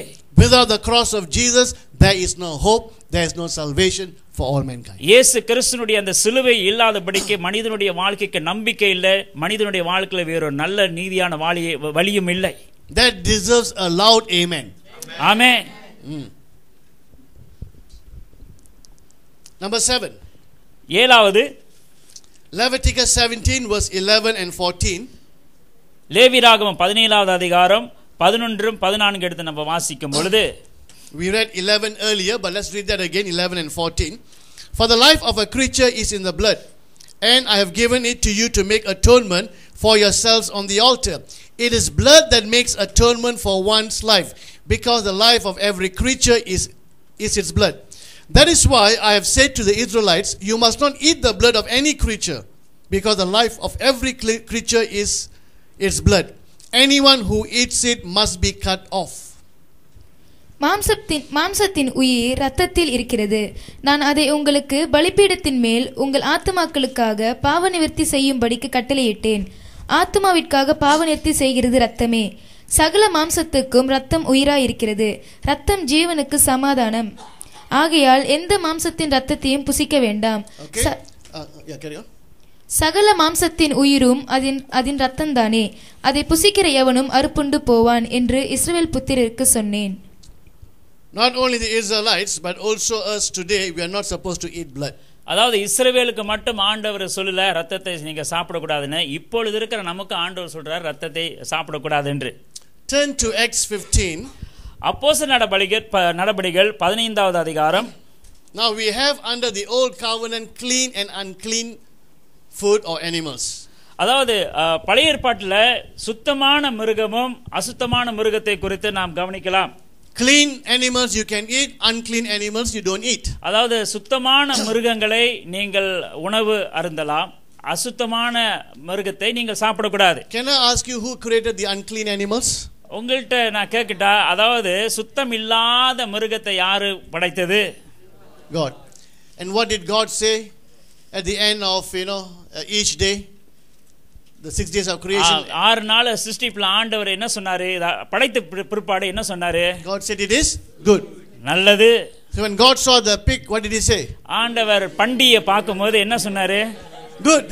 பண்டியை பார்க்கும்போது இந்த பண்டி நல்லது என்று சொன்னார். Pakute good. பாக்குத்தே நல்லது என்று சொன்னார். Chasipav good. Chasipav உங்களுக்கு நல்லது என்று சொன்னார். It is God who created them and called them good. தேவன் இவைகளெல்லாம் உண்டாக்கி இது நல்லது என்று சொன்னார். Then why did he make a distinction and say these are clean animals, these are unclean animals? ஆனால் ஏன் ஆண்டவர் ஒரு கட்டத்துக்கு வரும்பொழுது ஒரு பிரிவினை பிரித்து இது நல்லது, இது சுத்தமான மிருகம், இது அசுத்தமான மிருகம் என்று சொன்னார்? It wasn't the animals that were clean or unclean. அதாவது இந்த மிருகமானது சுத்தம் அசுத்தம் என்றதில்ல. It was to teach the people the difference between clean and unclean. அதாவது ஜனங்களுக்கு அதை கற்றுக் கொடுக்கும்படியாக சுத்தம் எது அசுத்தம் எது என்று அவர்களுக்கு விளக்கி காட்டும்படியாக ஆண்டவர் பேசினார். See, God with the Israelites used them as a model for the rest of the nations to learn about God's holiness. தேவன் இஸ்ரவேல் ஜனங்களை எடுத்து பாவித்த காரணம் என்னவென்றால் இவர்கள் தான் மற்ற உலகத்தில் இருக்கிற ஜனங்களுக்கு இவர்கள் ஒரு உதாரணமாக இருப்பார்கள் என்று எடுத்து காமித்தார். So God taught them about holiness and separation. தேவன் அவர்களுக்கு கற்றுக் கொடுத்த காரியம் என்னவென்றால் பரிசுத்தமும் அது பிரிக்கப்படுகிற காரியத்தை குறித்து பேசினார். Holy means separated unto God. That's what holy means. பரிசுத்தம் என்றால் அது தேவனுக்காக பிரிக்கப்படுகிறது என்ற அர்த்தம். Through their diet, the kind of food they eat, அவர்கள் சாப்பிடுகிற உணவுகளிலிருந்து நம்ம பார்க்கிறோம், the way they dress, அவர்கள் உடுத்துகிற உடையை, in any way God can teach them about holiness and separation, He did. அதாவது இந்த பரிசுத்தமானது பிரிக்கப்பட்ட ஒரு காரியம் என்று கற்றுக் கொடுக்க எல்லாவற்றையும் அவர்களுக்கு போதித்து கற்றுக் கொடுத்தார். So even when they eat, they will know I'm supposed to be clean. I'm supposed to be அதனால separated. சாப்பிடும்போது கூட அவர்களுக்கு நன்றாக உணர்ந்தார்கள், நான் சுத்தமாக இருக்க வேண்டும், வாழ்க்கையில சுத்தமாக இருக்க வேண்டும் என்று அவர்களுக்கு கற்றுக் கொடுக்கப்பட்டது. When Jesus came, இயேசு கிறிஸ்து பூமிக்கு வந்த பிற்பாடு He taught us and He taught them the real cleanliness has got to do with your inner man. அவருக்கு என்ன கற்றுக் கொடுத்தார் என்றால் உள்ளான மனுஷனில் நாம் சுத்திகரிக்கப்பட வேண்டும் என்று ஆண்டவர் கற்றுக் கொடுத்தார். It's not outer food that you eat, it is the inner man. அதாவது வெளியில நீங்க எதையும் சாப்பிடலாம், ஆனா உள்ளான ரீதியில ஆண்டவர் பார்க்கிறார். In Mark chapter 7, the Lord made it very clear. Mark 7வது அதிகாரத்துல நம்ம பார்க்கும் பொழுது, Shall we read Mark chapter 7? Mark 7வது அதிகாரத்தை நம்ம வாசிப்போம். Are you so dull? What does dull mean? Polite way of saying, are you so? Imagine if I were to say the same thing. யோசித்து பாருங்க, நான் இயேசு கிறிஸ்து சொன்னது போல நீங்களும் ஏன் உணர்வு இல்லாம இருக்கீங்க? You come and ask me a Bible question, you bring a Bible open, pastor, I got a Bible question. Think I'll be very impressed because you bring Bible question. And I were to say, are you so stupid? He said, I didn't say that. What will you say? What kind of pastor? I don't know. உங்களை பார்த்த உடனே அவர் சொல்கிறார், அதாவது நீ பார்த்த உடனே நீங்க ஒரு கேள்வி கேட்க வருவீங்க போதர்கிட்ட, போதகரே இது எனக்கு தெரியல, விளக்கத்தை கொடுங்கன்னு. அவர் எடுத்தோடனே எடுத்துல உணர்வு இல்லாதவர்களே அப்படி சொன்னா எப்படி இருப்பீங்க? சிரிப்பீங்களா? Quite a number of times Jesus actually scold them and use words like that. அவருடைய சில நேரத்துல நம்ம பார்க்கிற ஆண்டவர் சீஷர்களும் சரி அவர்களுடைய பின்பற்றுகிறவர்களும் சரி அதிகமாக கடிந்து கொண்டார். I wish Jesus was my pastor. நான் இயேசு கிறிஸ்து மாத்திரம் என்னுடைய போதகரா இருந்தான் ஆசைப்படுகிறேன். You don't know Jesus yet. You don't know Jesus yet. இயேசு யார் என்று உங்களுக்கு தெரியாது இன்னும். Anyway, are you so dull? He asked. Don't you see that nothing that enters a man from the outside can make him unclean? For it doesn't go into his heart but into his stomach and then out of his body. In saying this, Jesus declared all foods clean. We will read that in the Tamil 18:19. அதற்கு அவர், நீங்களும் இவ்வளவு உணர்வில்லாதவர்களா? புறம்பே இருந்து மனுஷனுக்குள்ளே போகிறதொன்றும் அவனை தீட்டுப்படுத்த மாட்டாதென்று நீங்கள் அறிந்து கொள்ளவில்லையா? அது அவன் இருதயத்தில் போகாமல் வயிற்றிலே போகிறது. அதிலிருந்து எல்லா போஜனங்களின் அசுத்தங்களையும் கழிக்கிற ஆசன வழியாய் நீங்கி போகும். Okay, that word doesn't appear maybe in a different verse. Anyway, we read in English, by this Jesus made all food clean. இதை அடிப்படையாக வைத்து பார்க்கும் பொழுது ஆண்டவர் என்ன சொல்கிறார்? எல்லா சாப்பாடும் எல்லாம் பரிசுத்தமாக இருக்கிறது. Amen. Amen. So under the new covenant, I don't ask whether clean or unclean, all food is clean. அதனால புதிய உடன்படிக்கையின் அடிப்படையில் நம்ம பார்க்கும் பொழுது எல்லாம் ஆகாரமும் சுத்தமானதுதான். So pakute or bakute you can eat. அதனால பாக்குத்தைய பாத்தீங்களா? நீங்க பாக்க யாரும் பார்க்காதபடி நீங்க சாப்பிடலாம். Chashu pav, eat as many as you want. Sassy பாவை நீங்க சாப்பிடுன்னு சொன்னா நீங்க பாட்டுக்கு நீங்க சாப்பிடலாம். But ஆனால் you can also eat frogs. You can also eat frogs. அதாவது தாவி தாவி போகிற தவளையும் நீங்க சாப்பிடலாம். நீங்களும் தாவி தாவி சாப்பிடுவீங்க. You can eat frogs. Yes, I've eaten frog. You can eat frog. Snake. அது எந்த நல்ல பாம்பு இருக்கும்? நல்ல பாம்பு சாப்பிடலாம். I've eaten python. பாஸ்டர் வந்து மலைப்பாம்பு சாப்பிட்டு இருக்கிறாராம். Can eat clean. அண்ணா கொண்டாவும் சாப்பிடலாம். But ஆனா you see, under the new covenant, I don't ask whether it is clean or unclean. That's all. Everything is clean. அதாவது புதிய ஏற்பாட்டுல அது வந்து சுத்தகரிக்கப்பட்டதோ அல்லது சுத்திகரிக்கப்படாததோ எல்லாவற்றையும் சாப்பிடலாம். Any food you can eat is allowed. எந்த ஆகாரம் உங்க மனசுக்கு எதெல்லாம் பிடிச்சிருக்கிறதோ நீங்க சாப்பிடலாம். But I need to ask this question. ஆனால் ஒரு கேள்வி உங்களிடத்துல நான் கேட்க விரும்புகிறேன். I know it's permissible. அது அதாவது உங்களுக்கு வந்து அனுமதிக்கப்பட்டிருக்கிறது, நீங்க சாப்பிடலாம். But is it beneficial? அது வந்து உங்களுக்கு பிரயோஜனமா இருக்குமா? I had one pastor who wrote to me, through email, and they were having this conflict over this matter. And then asked my advice on this. இந்த காரியத்தை குறித்து ஒரு சபையில வந்து ஒரு பிரச்சனை ஓடிக்கொண்டிருக்கிறது. இந்த காரியத்தை குறித்து பேசும்பொழுது அப்ப பாஸ்டர்ட்ட ஆலோசனை கேட்டார்கள். So I gave a explanation. I said we are not under the old covenant where it's clean or unclean. That's not my question. என்னுடைய கேள்வி என்னவென்றால், அதாவது நம்ம பழைய ஏற்பாட்டினுடைய பிரமாணத்தின்படி நம்ம பரிசுத்தமாக்கப்பட்டதோ பரிசுமில்லாத இருக்கிற காரியத்தை இல்ல. The Lord made every food clean. தேவன் எல்லாவற்றையும் நல்லதாக படைத்தார். Now in Acts chapter 10, I believe, do you remember when Peter went up to the rooftop to pray and will have a vision? அப்போஸ்தலர் நடபடிகளை நம்ம பார்க்கும் பொழுது 10வது அதிகாரத்துல அப்போஸ்தலர் பவுல் அந்த மேலறைக்கு போகும் பொழுது அவர் ஒரு தரிசனத்தை காணுகிறார். In that vision, அந்த தரிசனத்துல he will see a sheet like this and all unclean animals there. அந்த இடத்துல அவருக்கு பார்க்கும் பொழுது, அதாவது தீட்டுப்பட்ட மிருகங்களை, அசுத்தமான மிருகங்களை குறித்து அவர் தரிசனத்தில் காண்கிறார். Unclean for the Jewish people. அது யூதர்களுக்கு அது ஒதுக்கப்பட்ட, அதாவது யூதர்கள் அவர்கள் விரும்பி சாப்பிடக்கூடாத மிருகங்களை அந்த இடத்துல ஆண்டவர் The Lord will tell Peter, kill and eat. பேதுருகிட்ட ஆண்டவர் சொல்லுகிறார், இதை நீ கொன்று நீங்க சாப்பிட வேண்டும் என்று. Lord, no unclean food has entered my mouth. அவர் சொல்லுகிறார், ஆண்டவரே தீட்டு உள்ளது என்று எந்த மிருகமும் நான் சாப்பிடக்கூடாது என்று சொல்லுகிறார். The Lord will say, what I have called clean, you don't call unclean. நான் எதையெல்லாம் சுத்தப்படுத்தினேனோ அதை நீ எல்லாம் தீட்டாக எண்ண வேண்டாம் என்று சொல்கிறார். It will happen 3 times. இது 3 தடவை அவருக்கு தரிசனமாக காணப்பட்டது. Now as we keep reading, we know what it means. நாம் தொடர்ச்சியாக நம்ம வாசிக்கும் பொழுது அதனுடைய அர்த்தத்தை நாம் கண்டுகொள்ளலாம். The Lord was talking about the Gentiles. அதாவது தேவன் இதை எதை குறித்து பேசுகிறார் என்றால், அவர் புறஜாதிகளை குறித்து இந்த இடத்துல பேசுகிறார். Peter, salvation is for everyone. அதாவது சுவிசேஷமான ரட்சிப்பானது எல்லாருக்கும் உரியதாக இருக்கிறது. Because the Jews still thought we are clean, they are unclean. No, salvation is for everyone. Don't call them unclean. I've opened the door for them. யூதர்கள் என்ன நினைத்தார்கள், புறஜாதிக்கு ரட்சிப்பு இல்ல, அவர்கள் வந்து அசுத்தமானவர்கள், அதனால தான் ஆண்டவர் வெளிப்படுத்தினார் அவர்கள் அசுத்தம் இல்ல, அவர்களை நான் உண்டாக்கினேன் என்று. But you got to remember this. ஆனா நீங்கள் இதை சிந்திக்க வேண்டும், இதை நீங்கள் நினைவு கூற வேண்டும். Jesus, even in the Gospels, always used natural truth to illustrate spiritual truth.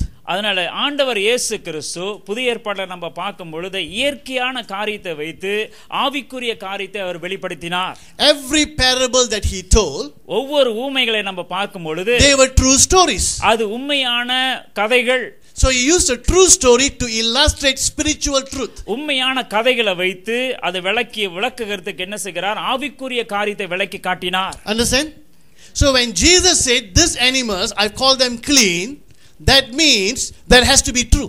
இயேசு சொல்லும் பொழுது இந்த மிருகமானது சுத்தமான மிருகம் என்றால் அது கண்டிப்பாக அது உண்மையான ஒரு காரியம் தான் ஆண்டவர் பேசுகிறது. If that is not true, அது உண்மை இல்லாமல் இருக்குமானால் you can't use that to bring a spiritual truth. அதை வைத்து ஆவிக்குரிய சத்தியத்தை நான் வெளிப்படுத்த முடியாது. He used natural truth, all animals are clean, to bring a spiritual truth, all men are acceptable. அதனால எல்லா மிருகமும் பரிசுத்தமானது, அதை இயற்கையை வைத்து ஆண்டவர் ஆவிக்குரிய காரியத்தை விடுத்து வெளிப்படுத்தினார். So all food is clean. Amen. அதனால எல்லா ஆகாரமும் பரிசுத்தமானது. But permissible, I need to ask, is it beneficial? ஆனால் இது வந்து நீங்க, அதாவது உங்களுக்கு உத்தரவு கொடுக்கப்பட்டிருக்கிறது, அதாவது நீங்க அனுமதிக்கப்பட்டிருக்கிறதா அந்த சாப்பாடை, அதுதான் நீங்க யோசிக்க வேண்டும். So bakute is permissible. அதாவது பக்குத்தே என்று சொல்லும் பொழுது உங்களுக்கு வந்து அது அனுமதிக்கப்பட்டிருக்கிறது. Is it beneficial? ஆனால் அது உங்களுக்கு நன்மையாக இருக்குமா? Chasiu pao is permissible. சாசிப்பாவ் என்று சொல்லும் பொழுது உங்களுக்கு அனுமதிப்பட்டிருக்கிறது, நீங்க எவ்வளவு வேணா பொறுக்கடி சாப்பிடலாம். Is it beneficial? ஆனால் அது வந்து உங்களுக்கு பிரயோஜனமாக இருக்குமா? One animal that most people know that is really carries bacteria, even though you boil it, the bacteria does not die, is bakute. அதாவது மிருகங்களே தலை சிறந்த மிருகம், ஒரு மிருகத்தினுடைய பாக்டீரியா மட்டும் சாவே சாவாது, அதான் நல்ல மிருகம். Pig, pork. பண்டி. One chef in a hotel he told me, Pastor, all the other meat is okay, but I know we try to, no matter how much we boil, the bacteria that doesn't. ஒரு hotel அப்படிதான் சமைக்கிறவர் சொன்னார், அதாவது எல்லா மிருகத்தையும் சமைச்சிருவேன், ஆனா அந்த பண்டி இருக்குதே, இந்த பண்டியை மட்டும் சமைச்சா இதுல உள்ள பாக்டீரியா வந்து சாவே சாவாதுன்னு சொன்னார். Remember, one group of youths went for sort of a visiting, they went to this pig farm. அதாவது இந்த ஒரு வாலிப கூட்டம் என்ன செஞ்சாங்க, இந்த பண்டி கொட்டா இருக்குல்ல, பண்டி வளர்க்குற இடத்துக்கு போயிருந்தாங்க. And they saw the pigs being slaughtered, and that's going to be sent to the market. இந்த பண்டி பண்ணைக்கு போய் அவங்க பார்க்கும் பொழுது இந்த பண்டியை அவர்கள் தலையை அறுத்து அவர்கள் என்ன செய்கிறார்கள், வியாபாரத்துக்கு அனுப்புகிறார்கள். And when they were slaughtered, what they saw inside was just pus, because all bacteria, pus. Salon. அந்த பண்டியை அவங்க வெட்டி அனுப்புகிறது பார்க்கும் பொழுது உடம்பெல்லாம் Salma இருந்துச்சாம். And how they clean, just took the hose and just, that's how they clean, that's all. அவர்கள் clean பண்ணும்போது அழகா தேய்ச்சி க்ளீன் பண்ண மாட்டாங்க, சும்மா தண்ணி அடிச்சு விட்டு அப்படியே அனுப்பி விட்டுருவாங்க. Pack it and send it to the market.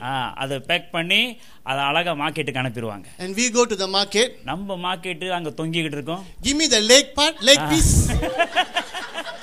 அது எதையும் பார்க்க மாட்டோம், அந்த தொடையை தான் கண்ணு அங்க போ, அந்த தொடையை கொடுங்கன்னு. Next time when you eat pork, keep in your mind what was on the pork before, pus. அதனால அடுத்த தடவை இந்த பண்டி இறைச்சி நீங்க தொடும்போது இந்த பண்டிக்குள்ள என்ன இருந்தது என்று நல்லா கவனிங்க. My grandfather who lived in Santhol was a hunter. பாஸ்டருடைய தாத்தா அவர்கள் ஒரு வேட்டைக்காரர். My mom's father, they grew up, they were in Senthul Pasa. My mom's father, தாயாருடைய தகப்பனார் அவர் செந்தூல் வட்டாரத்தில் தான் இருந்தார். And his two sons, my uncles, were all hunters. அவங்களுடைய மாமா, ரெண்டு மாமாங்களும் அவங்களும் வேட்டைக்காரர்களாக இருந்தார்கள். They will hunt, they will go and get biawa, this monitor lizard, they will go and catch that. இருக்கிற உடும்பு எது கிடைக்குதோ அந்த வேட்டையாடி கொண்டு வந்துருவாங்க. Bats. Bats. வவ்வா. Anyone eaten bats before? வவ்வா சாப்பிட்டிருக்கீங்களா? One person, I've eaten bats before. Tastes like chicken. Not every bat you can eat, but there are certain bats you can eat. எல்லா வவ்வாவும் சாப்பிட முடியாது, அது குறிப்பிட்ட வவ்வா தான் சாப்பிட முடியும், இல்லாட்டி நீங்க பறந்துருவீங்க. I remember as a young boy I went with them. As a young boy I went with them to catch bats. வாலிபனா இருக்கும்போது நான் அந்த வவ்வாவை பிடிக்க போகிறது உண்டு. Anyway, all this food that they bring, my grandma has to cook. எல்லா அதாவது இந்த வேட்டையாடி கொண்டு வருகிற எல்லாமே அவங்க பாட்டி தான் சமைக்க வேண்டியதாக இருக்கும். So she had a special pot for this kind of food. இப்படிப்பட்ட சமையலுக்கு நல்ல அதுக்குன்னு விசேஷமான சட்டி இருக்கும்.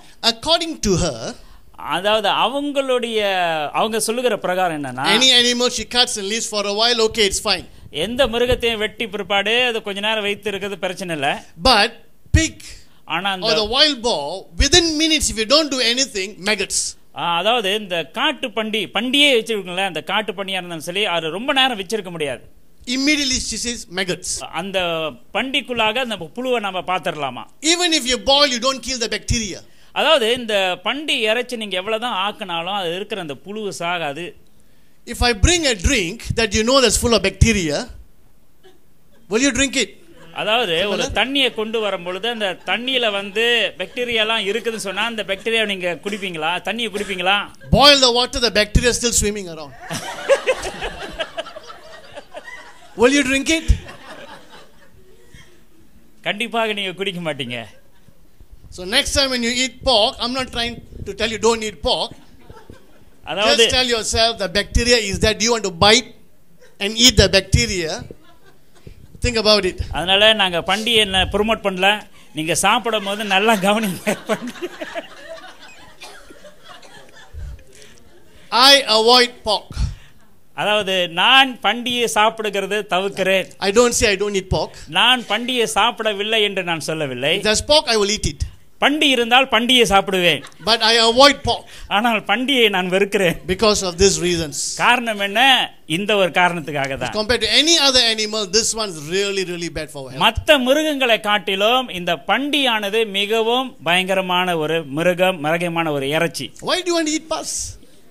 ஏன் நீங்க போய் சலம் பிடிச்சதை போய் சாப்பிடணும்? Why you want to eat bacteria? நீங்க ஏன் பாக்டீரியா அந்த புழு பிடிச்ச இதை ஏன் சாப்பிடணும்? It seems, I don't know this, but saw this in the email, but we have to check it out. If you take pork meat and pour Coca-Cola, you can see, I don't know, maggots coming out. I have not tested yet, but the next time you have pork in your house, test and see if your Coca-Cola. I don't know if it's true or not. Maybe just made up. அந்த ஈமெயில்ல இந்த பண்டியை எடுத்து அந்த பண்டி இறைச்சி மேல நீங்க அந்த Coca-Cola ஊத்துனீங்களா, அதுல இருந்து புழு வருகிறத நீங்க பார்க்கலாம். ஓகே. நாளைக்கு இப்ப செஞ்சு பாருங்க. I don't know if it's true or not, whether it's made up, but just test and see the next time. தெரியல, ஏனா இமெயில்ல வந்தது, உண்மையா இல்லையா என்று தெரியல. If there was a pig association, I'm sure they will vote for me. பர்சத்வான் Bobby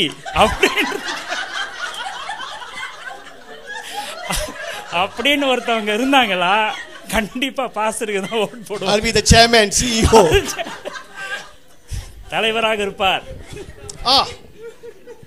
Let's come back to let's come to Acts 15. Acts 15.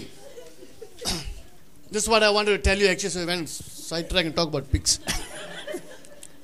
வண்டி எங்கே கொண்டு போயிருச்சு? Remember not to eat blood, we read just now. Not to eat blood. வாசித்தோம் நாம், அதாவது இந்த இரத்தத்தை நாம் சாப்பிடக்கூடாது என்று வசனத்துல நம்ம திட்டமாக நாம் கேட்டிருக்கிறோம். Blood is not clean food, it's not food. அதாவது இரத்தமானது ஒரு அது சாப்பிடக்கூடியது அல்ல, பொருள் அல்ல. It's not a food at all. அது உண்மையாக அந்த சாப்பாடு அல்ல. They're not supposed to eat blood. அது அந்த இரத்தத்தை நம்ம சாப்பிடக்கூடாது. What about New Testament? புதிய ஏற்பாட்டில் என்ன சொல்லப்பட்டிருக்கிறது? Again, it's not food. The same thing applies to us. அதுவும் அந்த இடத்துல சொல்லுது ஆகாரம் இல்ல, அது நமக்கு அது நம்ம கொடுக்கப்பட்டிருக்கிறது. Let's go to Acts 15. அப்போஸ்தலர் நடபடிகள் 15வது அதிகாரம். Let's read from verses 24 onwards. 24வது வசனத்திலிருந்து நாம் கவனிக்கலாம். Now this was written, if you read earlier, written to the Gentile Christians. இது புறஜாதிகளுடைய கிறிஸ்தவர்களுக்கு குறித்து எழுதப்பட்டிருக்கிறது. Because some Jewish people went to the Gentile Christians, say, oh, you must follow the Sabbath, you must circumcise, confusing them. So the apostles wrote, and this is what they told the Gentile believers. காரணம் என்ன? அந்த யூதர்கள் ரட்சிக்கப்பட்ட புறஜாதிகள் ரட்சிக்கப்பட்ட இடத்துல போகும் பொழுது அவர்கள் விளக்கி சொல்லுவாங்க, நீங்க இந்த மிருகத்தெல்லாம் சாப்பிடக்கூடாது, நீங்க விருத்த சேதனம் செய்யணும், இப்படிப்பட்ட காரியங்களை சொல்லும் பொழுது அவங்க குழம்பி போயிருந்தாங்க. So in Acts 15, let me read from verse 24 onwards. அப்போஸ்தலர் நடபடிகள் 15ல பார்ப்போம், 24வது வசனத்திலிருந்து. We have heard that some went out from us without our authorization and disturbed you, troubling your minds by what they said. So we all agreed to choose some men and send them to you with our dear friends Barnabas and Paul, men who have risked their lives for the name of our Lord Jesus Christ. Therefore we are sending Judas and Silas to confirm by word of mouth what we are writing. It seemed good to the Holy Spirit and to us not to burden you with anything beyond the following requirements. You are to abstain from food sacrificed to idols, from what does it say? Blood, from the meat of strangled animals, and from sexual immorality. You will do well to avoid these things. எங்களால் கட்டளை பெறாத சிலர் எங்களிடத்திலிருந்து புறப்பட்டு நீங்கள் விருத்த சேதனம் அடைய வேண்டும் என்றும் நியாயப்பிரமாணத்தை கைக்கொள்ள வேண்டும் என்றும் சொல்லி இப்படிப்பட்ட வார்த்தைகளால் உங்களை கலக்கி உங்கள் ஆத்துமாக்களை புரட்டினார்கள் என்று நாங்கள் கேள்விப்பட்டபடியினாலே நம்முடைய கர்த்தராகிய இயேசு கிறிஸ்துவின் நாமத்திற்காக தங்கள் பிராணனையும் ஒப்புக் கொடுக்க துணிந்தவர்களும் எங்களுக்கு பிரியமானவர்களுமாய் இருக்கிற பர்னபா, பவுல் என்பவர்களோட கூட எங்களால் தெரிந்து கொள்ளப்பட்ட சில மனுஷரை உங்களிடத்திற்கு அனுப்புகிறது ஒருமனப்பட்டு கூடின எங்களுக்கு நலமாக கண்டது. அந்தபடியே யூதாவையும் சீலாவையும் அனுப்பி இருக்கின்றோம். அவர்களும் இவைகளை வாய்மொழியாக உங்களுக்கு அறிவிப்பார்கள். எவையெனில் விக்கிரகங்களுக்கு படைத்தவைகளுக்கும். Number 1, do not eat food sacrificed to idols. ஒன்றாவது விக்கிரகங்களுக்கு படைக்கப்பட்டதை நாம் சாப்பிடக்கூடாது. Number 2, இரண்டாவது you're not supposed to eat blood. ரத்தத்தை சொல்லுகிறது, நாம் ரத்தத்தை சாப்பிடக்கூடாது. This is writing to Christians. இது கிறிஸ்தவர்களுக்கு எழுதப்பட்டது. We're not supposed to eat blood. நாம் ரத்தத்தை சாப்பிடக்கூடாது. Why? Because life is in the blood. காரணம் என்ன? ஜீவனானது ரத்தத்தில் இருக்கிறது. Number 3, மூன்றாவது நெருக்குண்டு செத்ததிற்கும். Now the meat of strangled animals. நெருக்குண்டு செத்த மிருகம். Now how do they usually kill an animal? How do people usually kill an animal? Till today, how do we kill an animal? இப்ப கூடயும் மிருகத்தை எப்படி அவங்க கொல்லுகிறாங்க? We cut the throat. Why? So the blood all will come out. நாம என்ன செய்றோம்? தொண்டையை அறுக்குறோம். தொண்டையை அறுத்த கையோட நமக்கு அந்த மிருகத்தை ரத்தத்தை வரது பார்க்கிறோம். Here they strangle the animal. இந்த இடத்துல அவர் இந்த மிருகத்தை நெருக்குவாங்க. So it will die and the blood is still inside. அந்த கழுத்தை நெருக்கும் பொழுது அது ரத்தம் வெளியே வராது, அந்த ரத்தமானது உள்ளுக்கே இருக்கும். So they want to eat with the blood. அவர்கள் அந்த ரத்தத்தோடு அந்த மிருகத்தை சாப்பிட வேண்டும் என்று எண்ணுவார்கள். And number 4, of course, sexual immorality mentioned there. So as Christians, we are not supposed to eat blood. அதனால கிறிஸ்தவர்களாக இருக்கிற நாம் கண்டிப்பாக இந்த ரத்தத்தை சாப்பிடக்கூடாது. Anyone eaten blood before? யாராவது ரத்தத்தை சாப்பிட்டு இருக்கீங்களா ருசிச்சு? Those days, yes. Those days, my house too. நாங்களும் ஆக்கியிருக்கோம், நல்லா சாப்பிட்டுருக்கோம் நல்லா. When we were in Perlis, I remember my dad will buy a goat because a lot of people, they'll come for Christmas. He'll buy a goat and he'll call a Muslim man to come and cut. அதாவது இந்த வீடுகளில் பெருநாள் டைம்ல இந்த ஆடை வாங்கி வெட்டி ஒரு முஸ்லீம்கார் வந்து இந்த ஆடை வெட்டுவார். Why then the Muslims can eat? காரணம் என்ன? முஸ்லீம்காரர்களும் வந்து இந்த சாப்பிடுவார்கள். You will dig a small holes to put the neck. அந்த வெட்டும் பொழுது எப்படி வெட்டுவார் என்றால் சிறு ஒரு குழியை நோண்டி அந்த கழுத்தை வந்து அந்த குழிக்கு நேராக போடுவார். And when that guy is slitting the throat, one crackpot will go and hold the blood. அதாவது அந்த கழுத்தை அறுக்கும் பொழுது that crackpot was me.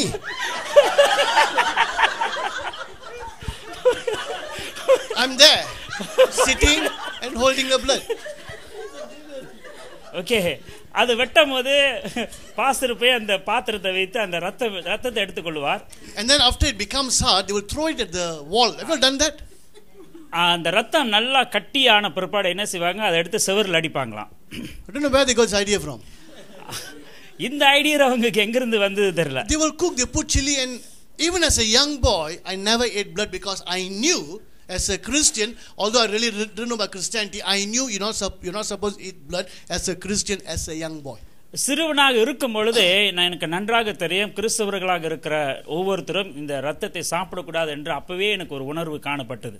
But my family, they all like chili. ஆனால் குடும்பஸ்தார் மற்றவங்க எல்லாம் அவங்க பாட்டுக்கு அவங்க சாப்பிட்டுக்கிட்டு இருப்பாங்க. So 4 things are mentioned there. அதனால 4 காரியங்கள் இந்த இடத்துல குறிக்கப்பட்டிருக்கிறது. If I was there, நான் அந்த இடத்துல இருந்திருப்பேன் என்றால் point number 5. நான் 5வது பாயிண்ட் நான் வந்து add பண்ணிருப்பேன். No bakute and chasi pav. அந்த இடத்துல பாக்குதே சசி பாவ் இல்ல. Never mind. So number 7, life of a creature is in the blood. Blood carries life. அதனால ரத்தமானது அது உயிரை கொடுக்கிறது என்று நாம் கவனிக்கலாம். Number 8, Genesis 42 verse 22. ஆதியாகமம் 8வது ஆதியாகமம் 42:22 வசனம். Reuben replied, "Didn't I tell you not to sin against the boy? But you wouldn't listen. Now we must give an accounting for his blood." அப்பொழுது ரூபன் அவர்களை பார்த்து, இளைஞனுக்கு விரோதமாக பாவம் செய்யாதீர்கள் என்று நான் உங்களுக்கு சொல்லவில்லையா?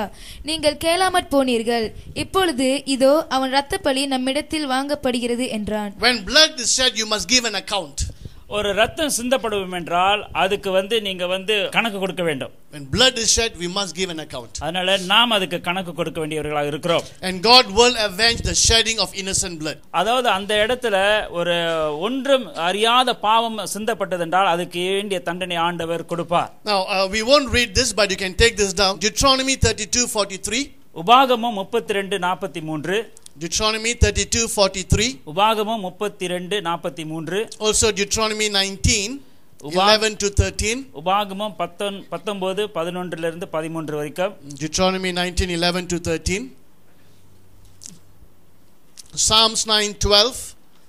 சங்கீதம் 9வது அதிகாரம் 12 வசனம். And Psalm 72:14. சங்கீதம் 72:14 வசனம். Psalm 72:14. I've given you an overview, as I understood, in the Old Testament regarding blood. அதாவது புதிய ஏற்பாட்டினுடைய அந்த காரியத்தில் வைத்து எப்படி அதை நம்ம கவனிக்கிறோம் என்று உங்களுக்கு காரியத்தை விவரித்து சொன்னேன். I want to do one more thing before we go into the actual 10 points about the blood of Jesus. இயேசு கிறிஸ்துவினுடைய இரத்தத்தை குறித்து 10 பாயிண்ட் நம்ம போகிறதுக்கு முன்பாக இன்னொரு காரியத்தை உங்களோடு நான் பகிர்ந்து கொள்ள விரும்புகிறேன். I want you to see 7 times when Jesus shed his blood. 7 times when Jesus shed his blood. 7 தடவை இயேசு தன்னுடைய இரத்தத்தை சிந்தினார். Number 1. ஒன்றாவது, again we will not read this, just write down, take down Luke 2:21. Luca 2:21. Now this was the circumcision on the 8th day. இது 8வது நாள் அவர் வந்து விருத்த சேதனம் செய்கிறது. In keeping with the law of Moses, every male child must be circumcised on the 8th day. மோசேயினுடைய பிரமாணத்தின்படி 8வது நாள் அவர்கள் விருத்த சேதனம் செய்ய வேண்டும். The cutting of the flesh was symbolic of cutting off the sinful nature of அந்த தோலை வெட்டுகிறது என்ன சொல்கிறது என்றால், அதாவது இந்த பாவத்தினுடைய அந்த சாயலை வெட்டி போடுகிறது என்று சொல்லப்பட்டிருக்கிறது. And obviously blood would have been shed at that moment. அந்த நேரத்தில் கூட ரத்தம் சிந்தப்பட்டிருக்கும். Now for us spiritually we still have circumcision. நம்மளுடைய ஆவிக்குரிய காரியத்தில் கூட இந்த விருத்த சேதனம் இருக்கிறது. Under the new covenant we have circumcision of the heart. புதிய ஏற்பாட்டின் பிரகாரம் நம்மளுடைய உள்ளத்திலே விருத்த சேதனம் இருக்கிறது. But why on the 8th day? ஆனால் ஏன் இந்த 8வது நாள் என்று குறிக்கப்பட்டிருக்கிறது? We need to just ask why the 8th day? நாம் தொடர்ந்து கேட்க வேண்டிய கேள்வி என்றால், இந்த 8வது நாள் என்று ஏன் குறிக்கப்பட்டிருக்கிறது? I'll give you two reasons. ரெண்டு காரணம் உங்களுக்கு நான் கொடுக்கிறேன். One is the spiritual reason. ஒன்னு ஆவிக்குரிய காரணத்துக்காக. 8th day is the beginning of a new week, correct? அதாவது 8வது நாள் வாரத்துல முதல் நாள் புதிய நாள் ஆரம்பிக்கிறது. I mean 7 days completes 1 week. 7 நாள் ஒரு வாரத்துல 7 நாள் இருக்கிறது என்று நாம் பார்க்கிறோம். The 8th day is the beginning of a new week. 8வது நாள் வாரத்தின் முதல் நாளாக காணப்படுகிறது. And the number 8 is figuratively is seen as a new beginning. 8வது என்று சொல்லும் பொழுது அது வந்து புதிய ஆரம்ப நாள் என்று சொல்லப்பட்டிருக்கிறது. So after circumcision a new life begins. ஒரு விருத்த சேதனம் செய்த பிற்பாடு ஒரு புதிய வாழ்க்கை ஆரம்பிக்கிறது. That is the theological reason we can think of. அது வந்து இறையியல் அடிப்படையில் வைத்து நாம சிந்திக்க வேண்டியதாக இருக்கிறது. But there's a medical reason. ஆனால் நம்ம மருத்துவ ரீதியில நம்ம பார்க்கும் பொழுது it's only recently that this has been discovered. இது இடைக்கால கட்டத்துல தான் இது வந்து கண்டுபிடித்திருக்கிறார்கள். Now when we have a cut, blood will start flowing. நாம் எப்ப ஒரு வெட்டப்படும் பொழுது நமக்கு வெட்டுப்படும் பொழுது ரத்தம் ஓடி வரும். What if the blood keeps flowing? தொடர்ந்து அந்த ரத்தம் ஊத்திக்கொண்டே இருந்தால் ஒளிவிக்கொண்டே இருந்தால் what will happen to us? We will die. கண்டிப்பாக அந்த ரத்தம் பற்றாக்குறையினால நாம் மரித்து விடுவோம். So the blood has got its own mechanism where it will start to clot to stop further blood from going out. அதனால இந்த ரத்தத்துக்கு தானாக இயங்கக்கூடிய ஒரு சக்தி இருக்கிறது. என்னவென்றால் அது வெட்டுப்பட்டால் கூடிய ஒரு கட்டத்துக்கு தான் அந்த ரத்தம் வெளியே வரும். அதுக்கு பிற்பாடு அந்த ரத்தம் நின்று விடும். Of course too big a cut, a lot of blood will go out, but the blood is such it can clot to stop further blood from being lost. பெரிய வெட்டு காணப்பட்டாதான் அதிகமான ரத்தம் வெளியாகும்.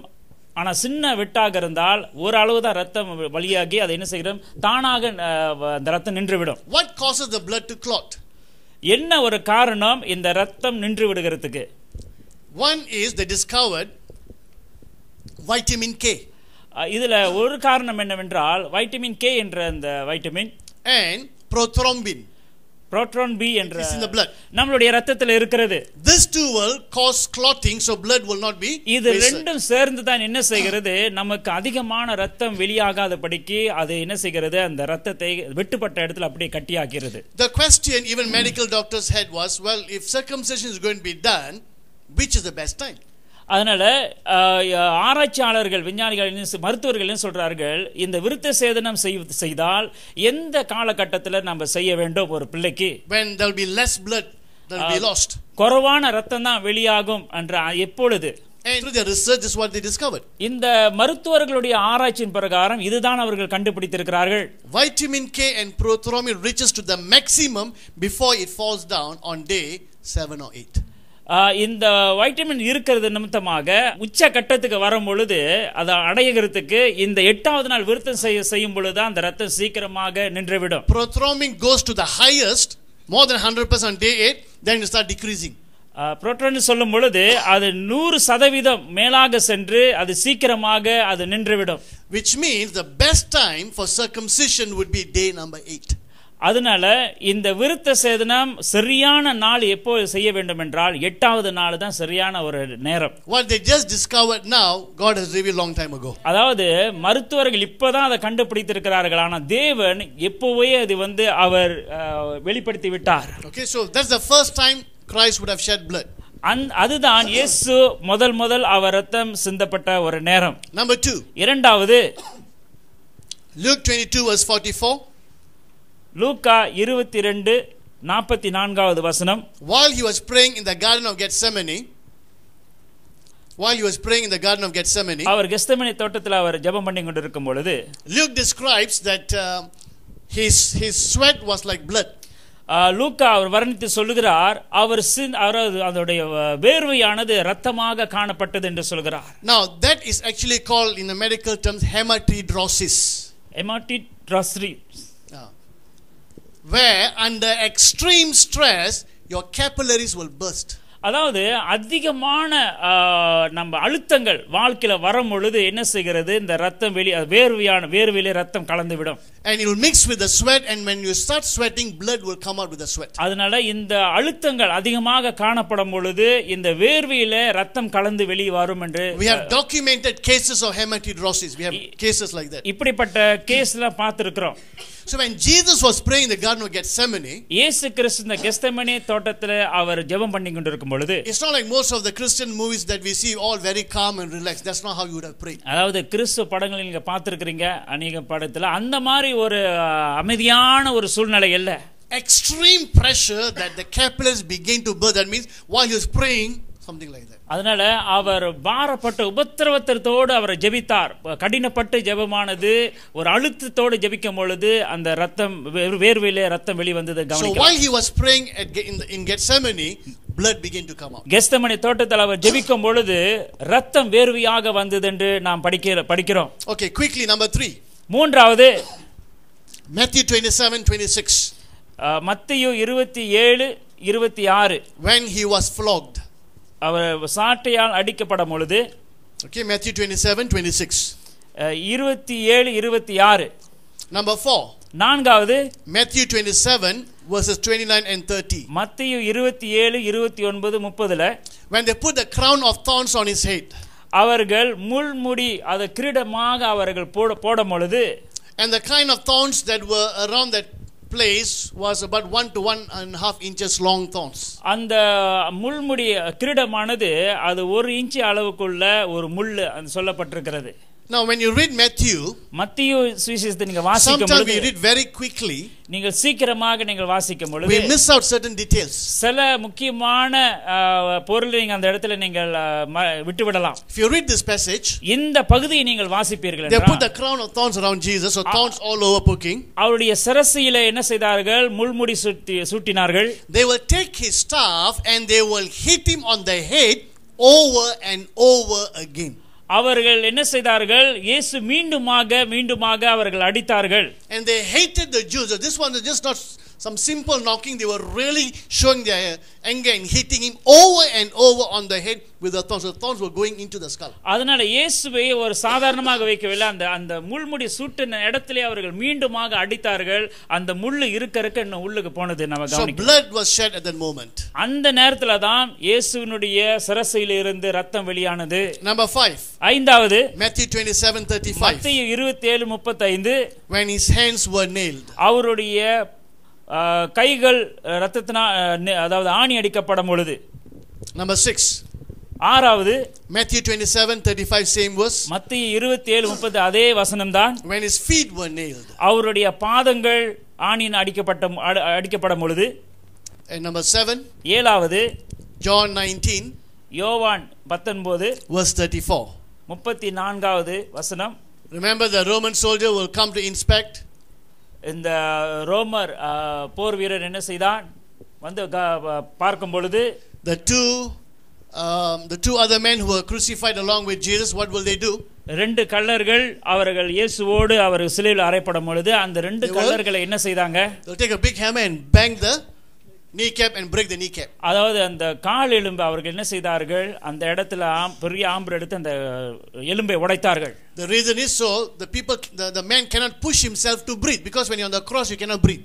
ஏனென்றால் அந்த சிலுவையில் இருக்கும் பொழுது நீங்கள் மூச்சு விட முடியாது. Your lungs are expanded all the time, you can't breathe. அதனால அதாவது நீங்க சுவாசிக்க அந்த சுவாச பையானது அது விரிவடையாது, ஏனென்றால் அது நீங்கள் சுவாசம் விட முடியாது. They'll push themselves on the nail to breathe and then fall again.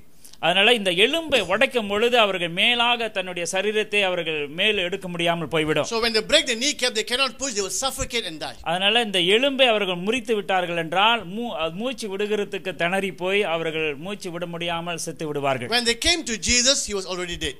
ஆனால் இயேசு கிறிஸ்து கிட்ட வரும் பொழுது அவர் மரித்து விட்டார்.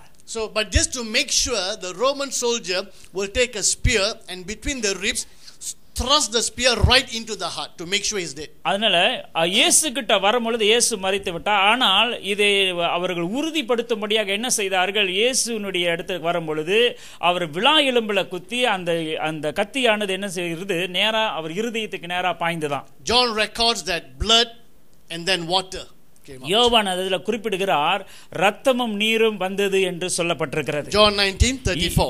யோவான் 19:34. To me, this is how I see it. Blood came out first and then water, meaning every drop of blood. என்னுடைய பார்வையிலே தான், அதாவது ரத்தம் முதலாவது வெளிவந்தது, பிறகு சரீரத்தில் காணப்பட்ட எல்லா தண்ணீரும் அது வெளியானது என்று கவனிக்கலாம். When Jesus appeared to the disciples after his resurrection, இயேசு கிறிஸ்து உயிர்த்தெழுந்து சீஷர்களிடத்தில் தன்னை வெளிப்படுத்தும் பொழுது he will tell them, I'm not a ghost. நான் ஒரு ஆவி இல்லை என்று சொன்னார். I got flesh and bones. எனக்கு சரீரமும் எலும்பும் இருக்கிறது. He never said flesh and blood. He didn't say flesh and blood. அது சரீரமும் ரத்தம் என்று சொல்லவில்லை. He said flesh and bones. அவர் சொல்லுகிறார் சரீரமும் எலும்புமா இருக்கிறது என்று சொல்லுகிறார். All the blood was shed for us. ஏனென்றால் அவருடைய எல்லா ரத்தமும் நமக்காக சிந்தப்பட்டது. Amen. Amen. We've set a foundation in this session. இன்னைக்கு நாம் அஸ்திபாரத்தை தான் நாம் போட்டு இருக்கிறோம் இந்த செஷன்ல நம்ம படிக்கும். Tomorrow we will start looking at scriptures and see the tenfold revelation of the blood of Jesus. நாளை தினத்துல வசனத்தை நம்ம பார்த்து அந்த 10 மடங்கு இயேசு கிறிஸ்துவினுடைய இரத்தத்தை என்னத்தை குறிக்கிறது என்று நாம் கவனிக்க போகிறோம். Let me give you an assignment. உங்களுக்கு ஒரு பாடத்தை, வீட்டு பாடங்களை கொடுக்கிறேன். Romans 3:23. ரோமர் 3:23. What does that verse say? அந்த வசனம் என்ன சொல்கிறது? For all have sinned and fallen short of God's glory. நாம் எல்லாரும் பாவம் செய்து தேவ மகிமையற்றவர்களாகி. All means how many people? எல்லாரும் என்றால் எத்தனை பேரு? All means all. எல்லாரும் என்றால் எல்லாரும் தான். What about Jesus? இயேசு கிறிஸ்து குறித்து என்ன சொல்லப்பட்டிருக்கிறது? Paul didn't say all in brackets except Jesus, right? Pavul சொல்லவில்லை, அதாவது எல்லாரும் ஆனா பிராக்கெட்ல போட்டு இயேசு கிறிஸ்து தவிர என்று சொல்லவில்லை. All, right? அவர் பவுல் சொல்லுகிறார், குறிப்பிடுகிறார் எல்லாரும் என்று சொல்லுகிறார். What about Jesus? இயேசு கிறிஸ்து அப்படினா என்ன ஆவாரு? Is he included in that all? எல்லாரும் என்று சொல்லப்பட்ட அந்த பட்டியல்ல இயேசு அதில் இருக்கிறாரா?